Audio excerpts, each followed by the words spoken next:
much for doing this. I really appreciate it. Where are you? I'm at home in London, Okay. so How long is it? How has it been for you doing confinement in London? What have you been doing to keep sane? well, my confinement here started a little early because I kind of went into lockdown when Milan went into lockdown. So I've been at it for as long as the Italians have. I came back that weekend and then was suitably freaked out by what was going on in Milan to just stay home here in London too. I've been keeping to routine. I've been running every morning, which is nice to get out of the house, which we're allowed to do here. So I've been running along the river, which is dead in the center of London. There's no one. That's got to be so strange. Yeah, really bizarre. But, hanging out with the birds on my run, listening to some good music, and then coming back and working from home. My team in Milan is doing a great job and trying to keep the wheels turning. And so we've been working on trying to remain creative during this period of time.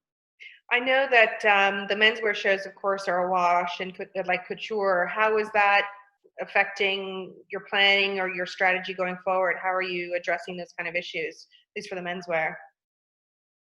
For men's, we are sticking to our original planning, and we're aiming to have the collection ready on time for the June menswear period, and we'll see what happens. But I basically had the collection sketched out, fabrics chosen, yarn selected, and the orders in right before everything kind of ground to a halt. So it's just sitting there ready to go. And then we've been working on women's crews, which I think is just going to be a slightly tighter edit this season. And then, I'm about to start working on women's spring summer, which I guess we'll just, again, plan to have ready for September, and we'll see what happens. How are you doing that as far as, like, I was talking to Casey from Mugler the other day, and he's, like you, was saying we were lucky that we'd already picked the fabrics and we were well on our way for some things. But if you're already moving into the next runway show, for example, how are you dealing with those kind of constraints of not having your hands on fabrics or not being able to, drape things, etc.? I mean, how are you adapting to this digital way of designing? I mean, it's definitely a challenge. I'm not going to lie. What has been nice is having more time to think and research, which is, kind of a luxury for us, which we usually don't get as much of.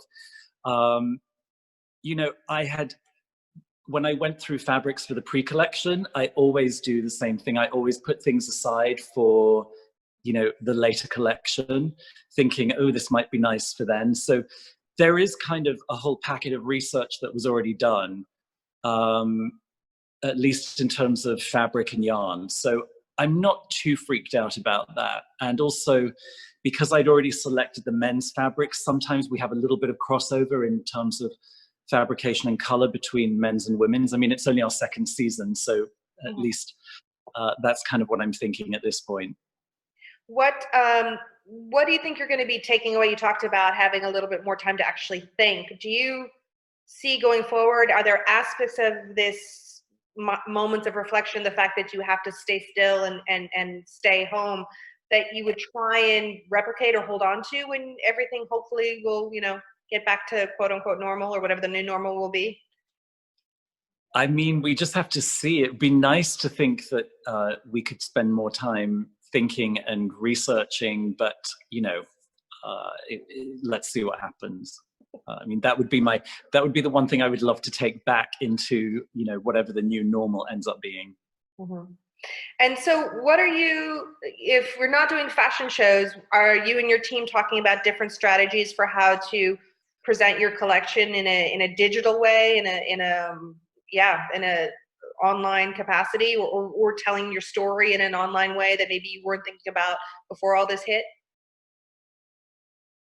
Yeah, I mean, unfortunately for, I think, everyone in the business, the fashion show, however you like to do it, every brand every house has a different, solution to that, is the single most effective way of communicating the season. That's why we still put them on and why everybody goes to them.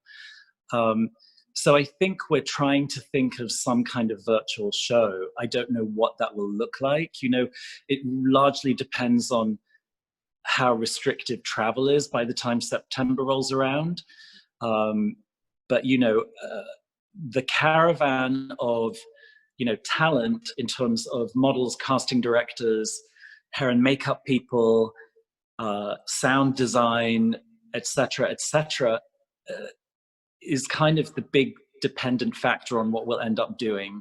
Mm-hmm. I mean, I can envisage perhaps doing a sort of faux show where there is no audience, but we still try to replicate the drama and the suspense and the excitement of a show. So we have photos and video and all of that great content for everybody to enjoy.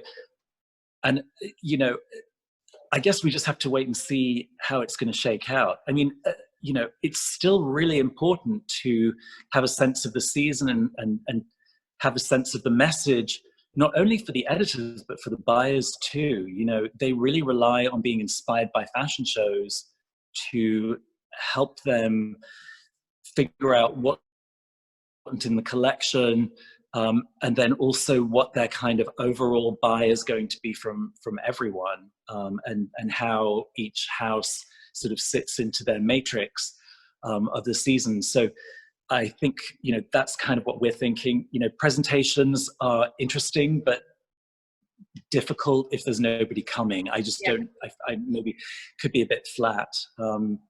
No, I'm in total agreement with you. I mean, when people ask me, do you really think there's any future for fashion weeks or for fashion shows? And I'm always of the mind that it's like good theater. You can feel the energy in the room, and there's nothing like seeing the fabric go in front of you and being in the room, as it were. And so it's very hard, even when it's digital, to get that kind of same energy and vibration that you do when you're actually in the room. So I completely get that. I mean, I know the stressors must be heightened to a certain extent. You seem very, very zen compared to most people that I've talked to.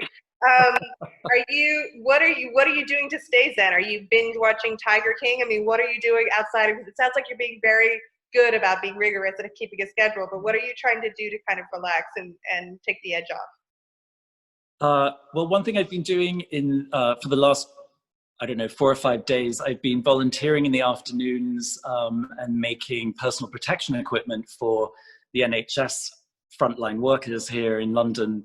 One of the fashion schools here kind of set something up with one of the NHS trusts. And there is a whole mini socially distanced factory that is churning out, protective gowns for health workers to wear. So that's definitely taken my mind off everything. Oh, wow. And, it's nice camaraderie, if you can't sort of countenance the idea of somebody having to do a very difficult job under very difficult circumstances without the right equipment, then I think it's one of the few times where my practical skills as a fashion designer have actually been able to help people. So that's definitely, keeping me calm. And, other than that, people in the planet. I mean, the chicest frontliners out there, thanks to all of your skills, you and your other colleagues. That's amazing. That's fantastic. I don't know how glamorous these gowns are, but anyway, other than that, I've been doing things like making homemade chicken soup from scratch, which is a nice kind of pleasurable thing to do. And it's a nice, healthy thing to be able to eat. And of course, I've been binge watching like crazy, like everybody else. I mean, I went through Tiger King very quickly, although I didn't really love it. I have to say the people were all so reprehensible that I just couldn't stand watching them. I know. As so amusing what as did you like more than Tiger King then? If that one was, I get where you're coming from. I mean, I have to say that I'm really loving Ozark. Okay. That has definitely been a sleeper hit. I'm always really happy to watch an episode of RuPaul's Drag Race because it just takes you to another place altogether and always makes me smile. Mm-hmm. And, I watched all the, the pandemic disaster movies like Contagion and Outbreak, to see what's going to happen. I think we have to have a little sick humor in our lives, right? No, that's right. Wait. So what do you want to have happen after this? I mean, how, as we were coming into this era of the pandemic, you know, the fashion world was all about inclusivity and all about sustainability and all of that. And I'm hoping that that will reawaken on the other side of this. And I'm wondering how you want to see this shake out, at least for the industry is concerned. Like, what do you hope we gain to a certain extent from what we're experiencing now? What would you like to see? How would you like to see it changed? I think the one thing that the industry at large has the very rare opportunity to do is to realign the seasonality with the way clothes are delivered and the period in which they're sold, and then they are discounted. So, for example, right now there is spring clothing, volumes of it behind closed doors all over the world, which, you know, as things start to reopen, I'm hoping that it does not turn into, you know, a markdown bonanza, and that they, you know, keep those wonderful clothes in place for people to enjoy through maybe September. Then we get into pre-fall at some point, you know, after the summer, which is when it should kind of be around. And then, you know, we deliver all of, you know, the winter coats maybe later in November when people actually want to start wearing winter clothes. And then we save crews for, you know, early next year instead of, you know, delivering it in November. Mm-hmm. So, you know, if there was this 2 or 3 month pause, it's you know, gives the entire industry a chance to hit the reset button in terms of the deliveries. Mm-hmm. But let's see what happens. It would take, you know, a concerted effort and a good deal of will from all of the, you know, retailers around the world and all of the houses that are retailers themselves to be able to pull this off. But it could be one of the most valuable things for the entire industry that we've ever undertaken. Mm-hmm. I agree. I mean, that was unfortunately, the whole see now, buy now attempt was in its own way, and something along those lines. We're just readdressing the desire and having product meet the desire of the moment, you know, to a certain extent. Yeah. Do you think that there's going to be a real shakeout? I mean, I know that your company is part of a bigger group, so, you know, company is safe to a certain extent. Do you think that there's going to be a real shakeout as far as fashion brands in general? Do you think that we're going to see more of a direct-to-consumer idea of functioning as far as, you know, buying? Do you think we're going to see multi-brands, multi-mark stores shift or go more online? I don't know if you've thought about any of this at all, or if that's been turning in your head at all. Well, the first thing I think is that, you know, regardless of who owns your company or how big you are, I think that, you know, we can't take anything for granted, and we definitely have to work extra hard to deliver really desirable, amazing clothes to the buyers and the ultimate consumers. I think the march to online has been happening anyway. This probably accelerated that to a certain degree. You know, I, like nearly everybody else, hopes that there will be an amazing rebound at some point when this starts to, you know, normalize, when the situation starts to normalize, because I'm hoping that there will be a pent-up desire by, you know, the customer to embrace dressing up for work, for play, for celebrating with your friends and family after all of this.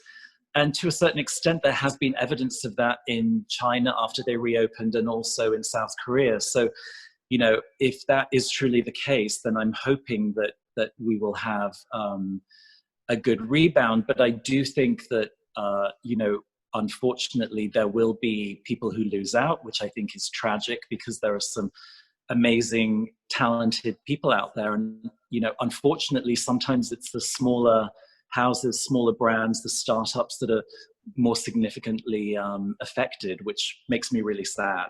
Yeah. So I really hope that doesn't happen too badly. Mm-hmm. Mm-hmm. No, I'm hoping people will. I've been enjoying watching the coverage on social media of people getting dressed up just to take their trash out, because there's no other opportunity to get dressed up. You know, they're putting on their their party outfits to go take their trash out, which I think is so fantastic. That really is inspiring. I love that. Speaking of fantastic, what is the first thing that once you're free and clear and you can go out and be out in the world, what is the first thing that you really want to do when you're able to no longer self-isolate? I think it would be really wonderful to go to a restaurant again. You have big dreams. I mean, I think we've just taken so many things for granted for forever, and to suddenly not have the ability to, go to my wonderful coffee shop around the corner and just have some tea and a piece of cake, or to, one of my several favorite restaurants in London or in Milan. It's just very strange. And, I look forward to the day when I can enjoy the food that has been cooked by somebody else who's better at it than I am, which isn't difficult. You're like, I'm so over my chicken soup at this point. I can't. So thank you so much for taking the time to talk to me. This was such a pleasure. And I look forward to seeing you in person, hopefully at the shows the next time we're doing shows. Likewise. Thank you so much. And yes, I look forward to seeing you soon and giving you a lovely fashion kiss. Absolutely. Mwah, mwah. Exactly. Send you one now. Take care. Bye.